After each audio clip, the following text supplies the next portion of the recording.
Hello बच्चों, मैं M S sir और आप देख रहे हैं M S sir study centre.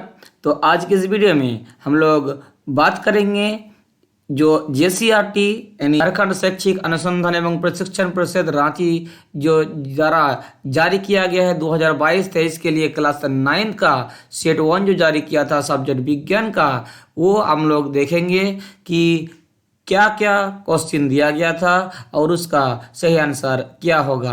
आपको बहुत अच्छे तरीके से समझाया जाएगा, तो वीडियो के लास्ट तक बने रहिएगा। आपका 40 में जो 40 पूर्णांक है, 40 क्वेश्चन दिया जाता है, उसका सही विकल्प का आज आप पता चलेगा कि कौन सा आंसर सही था। तो चलिए लेट ना करते हुए हम लोग स्टार्ट करते हैं। सामान्य कुछ निर्देश दिया गया है, जैसे कुल प्रश्न 40 का है, सभी प्रश्नों का उत्तर अनिवार्य है। इस प्रत्येक प्रश्न के लिए 1 अंक निर्धारित है। प्रत्येक प्रश्न के 4 विकल्प दिए गए हैं, सही विकल्प का चयन करना है आपको, और गलत उत्तर अगर हो जाता है तो उसके लिए कोई अंक नहीं काटा जाएगा। तो चलते हैं हम लोग एक एक करके क्वेश्चन की ओर। पहला क्वेश्चन दिया गया है कि निम्नों में किन राशियों का एसआई मात्रक जो है वो समान है। तो यहाँ ऑप्शन दिया गया है चाल और वेग, त्वरण और विस्थापन, बल और संवेग, इनमें से कोई नहीं। तो इसका जो सही आंसर होगा वो होगा चाल और वेग। ये दोनों का जो एसआई मात्रक होता है वो होता है मीटर प्रति सेकेंड होता है। तो मतलब ये दोनों का जो मात्रक है वो समान है, चाल और वेग का। तो आंसर नंबर 1 का जो हो गया ये। 2 नंबर क्वेश्चन ये है कि निश्चित दिशा में वस्तु द्वारा तय की गई दूरी को क्या कहते हैं। कोई वस्तु जो है वही कोई निश्चित दूरी तय करता है तो उसको क्या कहते हैं। तो चाल, वेग, विस्थापन, त्वरण जो ऑप्शन दिया गया है, इसका सही ऑप्शन होगा ऑप्शन नंबर सी, विस्थापन। क्वेश्चन नंबर 3 जो दिया गया है कि वेग का एसआई मात्रक लिखिए। तो याद रखिएगा वेग का एसआई मात्रक होता है जो ऊपर अभी हम लोग देखे, चाल और वेग का एसआई मात्रक मीटर प्रति सेकेंड, यानी ऑप्शन नंबर डी सही है। नंबर 4 है कि स्वचालित वाहनों में एक यंत्र लगा होता है जो उनके द्वारा तय की गई दूरी को प्रदर्शित करता है। इस यंत्र को क्या कहते हैं। तो ऑडोमीटर, स्पीडोमीटर, थर्मामीटर, इनमें से कोई नहीं। तो याद रखिएगा कोई यंत्र जो है वो अगर दूरी को नापता है तो उसे कहते हैं ऑडोमीटर। क्या कहते हैं उसे, ऑडोमीटर, यानी ऑप्शन नंबर ये सही है। अब चलते हैं क्वेश्चन नंबर 5 की ओर कि यदि पिंड का द्रव्यमान दोगुना कर दिया जाए, कोई वस्तु है, कोई पिंड है, उसका द्रव्यमान को अगर दोगुना कर दिया जाए, यानी एम जो होता है वस्तु का द्रव्यमान, एम जो होता है वस्तु का द्रव्यमान, वो अगर 2m कर दिया जाए तो उसका वेग जो है आधा कर दिया जाए। मतलब उसका वेग को अगर हम लोग आधा करते हैं, यानी वेग क्या होता है, v होता है, उसको अगर आधा करते हैं तो पिंड का रैखिक संवेग क्या होता है। तो एम भी होता है रैखिक संवेग। तो अगर उसका जो द्रव्यमान है उसको अगर 2m कर देते हैं, यानी डबल कर देते हैं, और वेग जो है उसको क्या कर देते हैं, आधा कर देते हैं, तो वो ही रह जाएगा। कैसे, ये 2 और ये 2 कट जाएगा तो फिर क्या रह जाएगा, एम भी रह जाएगा। एम भी रहना मतलब वही संवेग रह गया सेम। तो ऑप्शन नंबर बी सही है कि वही रहेगा। क्वेश्चन नंबर 6 में चलते हैं कि यदि 2 वस्तु है ए और बी के द्रव्यमान क्रमशः 6 kg है और 34 kg है, तो उसमें इसमें से नीचे दिए गए ऑप्शन में कौन सही होगा। तो पहला ऑप्शन दिया गया है ए का जड़त्व बी के जड़त्व से अधिक होगा। जड़त्व कब अधिक होता है, जिसका द्रव्यमान जितना अधिक होगा जड़त्व उसका उतना अधिक होगा। तो यहाँ ऑप्शन बी सही होगा कि बी का जो जड़त्व है वो ए के जड़त्व से अधिक है, क्योंकि बी 34 kg है तो उसका जड़त्व अधिक होगा। तो ऑप्शन नंबर बी सही है। बाकी ऑप्शन अब हम लोग नहीं पढ़ेंगे। क्वेश्चन नंबर 7 की ओर कि न्यूटन गति के किस नियम को जड़त्व का नियम कहा जाता है। तो हम लोग जानते हैं कि न्यूटन का जो पहला नियम है वही जड़त्व का नियम है। न्यूटन का गति का पहला नियम, प्रथम नियम ही जड़त्व का नियम कहलाता है। ऑप्शन नंबर ए सही है। क्वेश्चन नंबर 8 जो है रॉकेट किसके सिद्धांत पर कार्य करता है। तो हम लोग जानते हैं कि रॉकेट जो है वो वेग के संरक्षण नियम पर कार्य करता है। ऑप्शन नंबर सी सही है।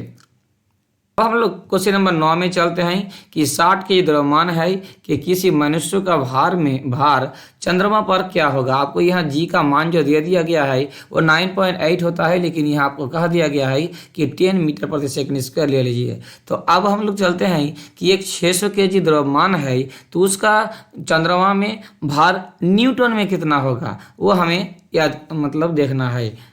तो देखिए इसका सीधा आंसर क्या होगा। तो हम लोग जानते हैं कि जो W होता है, वेट होता है, वो होता है mg। क्या होता है, mg। तो एम क्या है, एम द्रव्यमान है। तो हम लोग यहाँ एम द्रव्यमान कितना दिया गया है, 60 kg दिया गया है, तो 60 लिख दिए। और जी का मान आपको साइड में लिख दिया है कि 10। तो ये कितना हो गया, 600 हो गया। कितना हो गया, 600 हो गया। लिया 600 न्यूटन हो गया, 600 न्यूटन।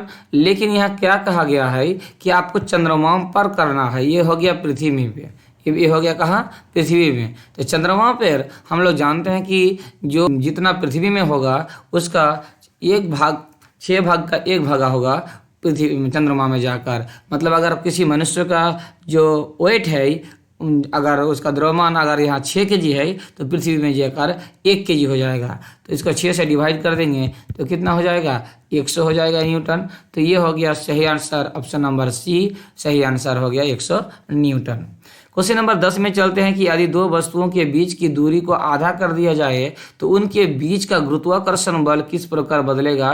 कहने का मतलब ये है कि अगर ये है और बी है, इसका बीच अगर दूरी अगर 4 इंच है तो ए और बी का अगर को 2 इंच कर दिया जाता है, उसका दूरी को मतलब आधा कर दिया जाए तो गुरुत्वाकर्षण बल क्या होता है। तो याद रखिएगा ये होता है 4 गुना जो है वो बढ़ जाएगा। उसके बीच की दूरी अगर आधा कर देते हैं तो उसका गुरुत्वाकर्षण बल क्या हो जाएगा, 4 गुना बढ़ जाएगा। तो इसका सही आंसर हो जाएगा option number A.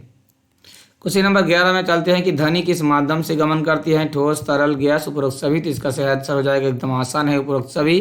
Question number 12 है कि वायु में ध्वनि तरंग निम्न में किस का उदाहरण है। तो ये याद रखिएगा ये होता है अनुदैर्घ्य तरंग।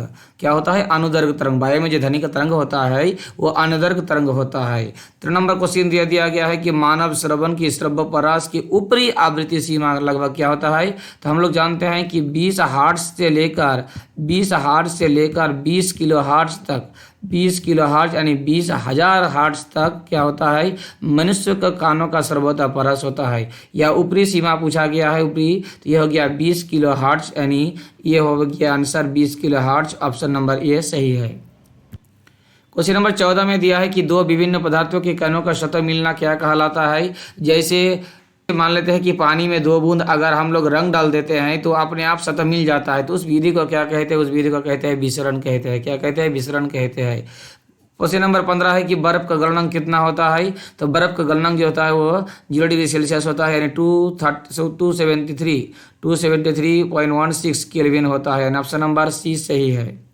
क्वेश्चन नंबर 16 में दिया है कि निम्नलिखित में किस सबसे अधिक संपीड़ित किया जा सकता है। हम लोग जानते हैं कि फैलने की क्षमता जो होता है, संपीड़ित करना, उसी को ही सबसे अधिक संपीड़ित किया जा सकता है। तो हम लोग जानते हैं कि वो होता है गैस में। तो नमक ठोस है, तेल द्रव है, जल द्रव है, यानी हाइड्रोजन गैस जो है इसको सबसे अधिक संपीड़ित किया जा सकता है, क्योंकि इनके बीचों की कणों की आकर्षण बल सबसे कम होता है। क्वेश्चन नंबर 17 में चलते हैं कि निम्नलिखित में कौन यौगिक का उदाहरण है।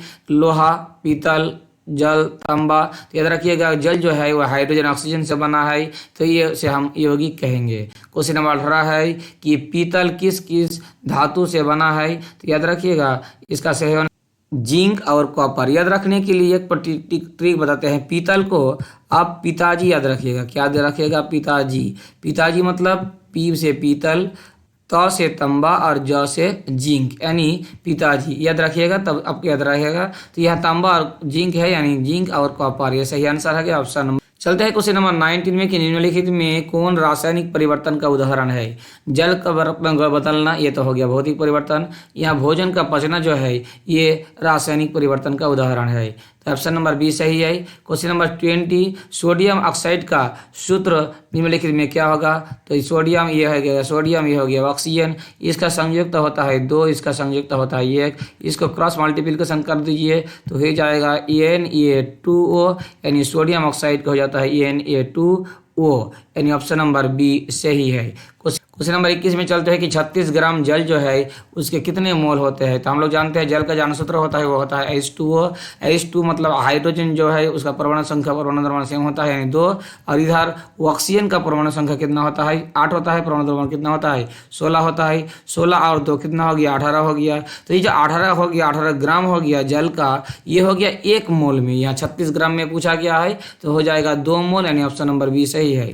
क्वेश्चन नंबर 22 है कि C2H2 मोल परमाणु द्रव्यमान क्या होगा? तो C2 मतलब C 2 बार है, का परमाणु द्रव्यमान होता है 12, तो 2 गुना 12 हो जाएगा क्योंकि 2 बार है कार्बन, तो C 12 गुना कितना हो गया 24। और यहाँ हाइड्रोजन जो है ये भी 2 बार है लेकिन इसका परमाणु द्रव्यमान 1 होता है, तो 2 1 कम 2, तो 24 और 2 को जोड़ दीजिए कितना हो गया 26 यानी 26 हो गया। तो ऑप्शन नंबर बी सही है। क्वेश्चन नंबर 23, इलेक्ट्रॉन की खोज किसने की? तो याद रखिएगा जे थॉमसन नामक वैज्ञानिक ने इलेक्ट्रॉन की खोज की। क्वेश्चन नंबर 24 में पूछा गया कि एक तत्व में 11 इलेक्ट्रॉन है और 12 न्यूट्रॉन है, उस तत्व का परमाणु संख्या क्या होता है? तो याद रखिएगा जितना इलेक्ट्रॉन होगा परमाणु संख्या उतना ही होगा, तो इसका सही आंसर हो गया option number A 11। Question number 25 है कि किसी तत्व के समान समस्थानिक में निम्नलिखित में से कौन परमाणु का समान नहीं होता है? तो याद रखिएगा इसका जो सही आंसर होगा न्यूट्रॉन, क्योंकि ये घटते बढ़ते रहता है, तो इसमें निम्नलिखित में कौन परमाणु का समान नहीं होता है। ठीक है, इसमें परमाणु संख्या का समान नहीं होना चाहिए था, तो 25 का सी हो जाएगा आंसर। क्वेश्चन नंबर 26 हो गया कि निम्नलिखित में कौन एक कोशिक जीव का उदाहरण है?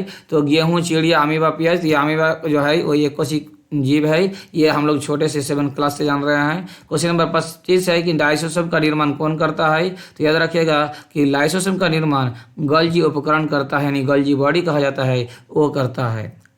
अब क्वेश्चन नंबर 28 में चलते हैं कि कोशिका झिल्ली के आर पार पदार्थों का आना जाना किस प्रक्रिया द्वारा होता है? तो याद रखिएगा ये होता है परासरण के माध्यम से। परासरण के माध्यम से कोशिका का झिल्ली जो होता है उसके आर पार पदार्थों का आना जाना होता है। क्वेश्चन नंबर 29 में आता है कि पौधे के शीर्ष पर कौन सा उत्तक पाया जाता है? तो ये पाया जाता है विभजक तक। आपका विभजक तक 3 प्रकार का होता है, शीर्षस्थ विभजक तक, पार्श्वस्थ विभजक तक। क्वेश्चन नंबर 30 में चलते हैं कि रक्त के तरल आधात्रिय भाग को क्या कहते हैं? रक्त में जो तरल आधात्रिय भाग होता है उसे प्लाज्मा कहते हैं। ऑप्शन नंबर बी बिल्कुल सही आंसर है। नंबर 31 में आते हैं कि श्वेत क्रांति किससे संबंधित है? श्वेत मतलब सफेद, सफेद मतलब दूध, यानी सी नंबर सही आंसर। 32 नंबर निम्नलिखित में कौन रबी फसल है? रबी में 2 अक्षर है, मतलब इसमें पानी कम लगेगा। खरीफ में 3 अक्षर है, इसमें पानी ज्यादा लगेगा, याद रखिएगा। इसमें रबी फसल यानी ये उसका हो जाएगा चना, सही आंसर। बाकी धान, मक्का, अरहर इसमें पानी बहुत ज्यादा लगता है, यानी खरीफ, याद रखिएगा। क्वेश्चन नंबर 33 है कि जीवों के वर्गीकरण का सर्वाधिक मूल लक्षण क्या होता है? तो उसका कोशिका संरचना जो है उसका मूलभूत लक्षण होता है, बाकी उसका निवास स्थान, पोषण प्रक्रिया, जनन प्रक्रिया वो मूलभूत लक्षण नहीं कहा जा सकता। क्वेश्चन नंबर 34 है कि पादप वर्ग का उभयचर किसे कहते हैं? उभयचर मतलब क्या? वो पानी में भी रह सकता है, स्थल जल दोनों में रह सकता है, तो इसका होता है ब्रायोफाइटा। सही ऑप्शन हो जाएगा बी, ब्रायोफाइटा को पादप वर्ग का उभयचर कहा जाता है। क्वेश्चन नंबर 35 है कि व्हेल निम्नलिखित में किस वर्ग से संबंधित है? व्हेल जो है वो किस वर्ग से संबंधित है? सरीसृप, पक्षी, स्तनपायी या मत्स्य? तो इसका सही आंसर हो जाएगा ऑप्शन नंबर डी, मत्स्य। 36 का आंसर है कि वैश्विक ऊष्मन के लिए कौन सा गैस उत्तरदायी है? वैश्विक ऊष्मन कहने का मतलब है विश्व में जो तापमात्रा का बढ़ रहा है, वैश्विक मतलब विश्व, ऊष्मन मतलब तापमात्रा, तो इसके लिए कौन गैस जो है उत्तरदायी है बढ़ने के लिए? इसका ऑप्शन हो जाएगा ऑप्शन नंबर ए, CO2 यानी कार्बन डाइऑक्साइड गैस इसके लिए उत्तरदायी है। 37 जल प्रदूषण में निम्नलिखित में कौन सा प्रभाव नहीं होगा? तो जल का तापमान में परिवर्तन जी होगा, हैजा होगा, जल में ऑक्सीजन की कमी इसमें भी होगा, फेफड़े संबंधी रोग ये शायद नहीं होगा, तो इसका ऑप्शन नंबर डी सही है। इस जल प्रदूषण में निम्नलिखित में ये प्रभाव नहीं होना चाहिए। चलते हैं क्वेश्चन नंबर 38 में निम्नलिखित में कौन असंक्रामक रोग है? असंक्रामक रोग मतलब आपको हुआ है तो आपके लिए, आपके कारण दूसरों को नहीं होगा। खांसी जुकाम ये तो हो सकता है, रतौंधी ये वाला जो है ये नहीं होगा क्योंकि आपके होने के कारण दूसरे को ये नहीं होता है, असंक्रामक रोग है। क्वेश्चन नंबर 39 में आता है कि निम्नलिखित में कौन दीर्घकालिक रोग नहीं रोग होना चाहिए कि उदाहरण है? तो ये इसमें क्या है कि बहुत दिन तक रह जाएगा, तो ये हो गया मधुमेह यानी शुगर जो होता है, डायबिटीज कहते हैं इसे। ये रोग जो है दीर्घकालिक रोग का उदाहरण है, बाकी खांसी जुकाम है या टीबी ये सब जल्दी खत्म होने वाला है, ये अल्पकालिक रोग होता है। क्वेश्चन नंबर लास्ट जो है 40 नंबर, जीवाणु में निम्नलिखित में कौन वर्ग आते हैं? Protista, Monera, Plantae, fungi. तो इसका आपको आंसर कमेंट बॉक्स में कमेंट करके बताना है कि कौन ऑप्शन जो है वो सही है। तो इसके लिए आप लोगों के लिए ये होमवर्क रहा। वीडियो में अगर लास्ट तक बने हैं तो आप जरूर यहाँ तक पहुँचे होंगे और ज़रूर कमेंट बॉक्स में कमेंट करके आप बताइएगा कि कौन सा ऑप्शन सही है। तो चलिए फटाफट लाइक कर दीजिए, अगर वीडियो अच्छा लगा है तो कमेंट बॉक्स में ये कमेंट कीजिए कि इसका सही आंसर 40 का क्या होगा। साथ ही आपका बहुमूल्य राय भी दीजिएगा और वीडियो को ज़्यादा से ज़्यादा शेयर करके वीडियो को फैला दीजिए, क्योंकि इस प्रकार के वीडियो काफ़ी काफ़ी फायदेमंद होता है आने वाले एग्जाम के लिए। और वीडियो में नए हैं या अभी तक चैनल के साथ नहीं जुड़े हैं तो जरूर सब्सक्राइब बटन के साथ साथ बेल आइकन प्रेस करके चैनल के साथ जरूर जुड़ जाइएगा। मिलते हैं एक और नए वीडियो के साथ, तब तक के लिए धन्यवाद।